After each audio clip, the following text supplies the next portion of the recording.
बिस्मिल्लाहिर्रहमानिर्रहीम। अस्सलाम वालेकुम। माशाल्लाह से पकोड़े बनाना मेरी हर बहन को आता है, लेकिन मेन मसला क्या होता है कि हमारे पकोड़े क्रिस्पी नहीं बनते, इतने रूखे बन जाते हैं कि उनको खाना मुश्किल हो जाता है, या फिर इतना तेल जज़्ब कर लेते हैं कि खाते के टाइम हमें बहुत मुश्किल और परेशानी का सामना होता है।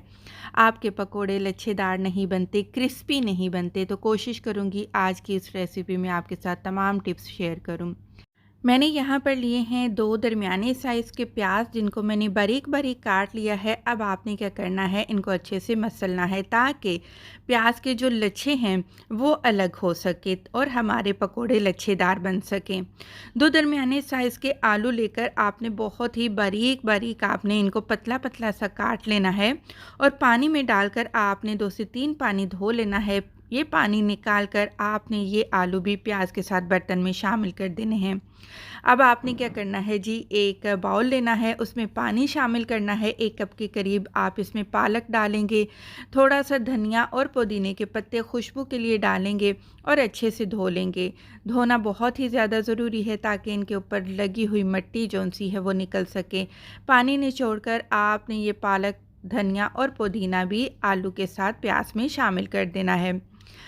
यहाँ पर हम क्या करते हैं, बेसन का बहुत ज़्यादा इस्तेमाल कर देते हैं, जिसकी वजह से जो हमारे पकोड़े हैं वो लड्डू की तरह हो जाते हैं, लच्छेदार नहीं बन पाते। तो आपने बेसन बहुत ज़्यादा इस्तेमाल नहीं करना। 2 कप के करीब बेसन लिया है।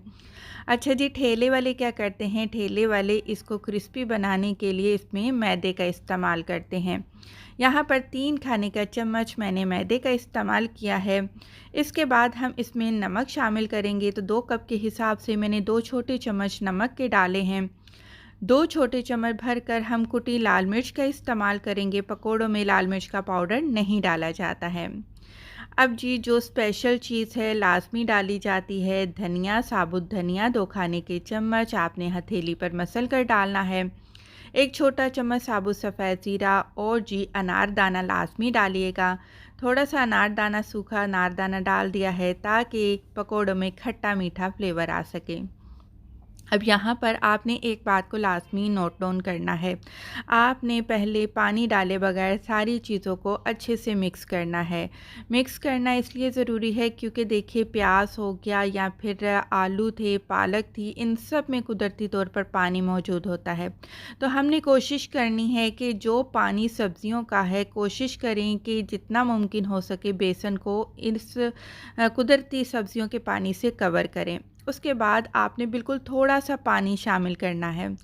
1 चौथाई कप के करीब मैंने मज़ीद पानी ऐड किया है और अच्छे से सब्ज़ियों को और बेसन को पानी में मिक्स किया है। इससे ज़्यादा मैंने पानी नहीं डाला, बस 1 चौथाई कप पानी डाला है। अच्छे से मिक्स करेंगे और बेहतरीन किस्म का आपका लच्छेदार पकोड़े बनाने का बैटर तैयार हो गया है। अब एक टिप आपको बताऊँगी जिससे पकोड़े क्रिस्पी बनते हैं। इसमें डाला जाता है जी बेकिंग सोडा। 1 चुटकी के करीब आपने बेकिंग सोडा डालना है, लेकिन बेकिंग सोडा उसी टाइम डालिएगा जब आपने पकोड़े फ्राई करने होंगे, वरना अगर आप पहले ही बैटर में बेकिंग सोडा डाल देंगी तो बैटर जो है पड़े-पड़े नरम हो जाएगा, पकोड़े बनाना मुश्किल हो जाएंगे। आगे जाकर एक और टिप आपसे शेयर करूंगी जिसकी वजह से आपके इंशाल्लाह पकोड़े बहुत ही क्रिस्पी बनेंगे। वो टिप क्या है? वो टिप ये है कि आपने जो पकोड़े हैं उनको मीडियम टू हाई फ्लेम पर आपने पकाना होता है, फ्राई करना होता है। जब हल्की आग पर आप पकोड़े फ्राई करेंगे तो सारे का सारा तेल जो है वो पकोड़े अपने अंदर जज़्ब कर लेंगे और क्रिस्पी नहीं बनेंगे। अच्छा, आप इसको कढ़ाई में डीप फ्राई भी कर सकते हैं, लेकिन मैं उन बहन भाइयों के लिए जो कि अभी नई-नई कुकिंग करना स्टार्ट हुए हैं, उनके लिए ये तरीका लेकर आई हूँ कि आप फ्राई पैन में भी आप इसको शैलो फ्राई कर सकते हैं।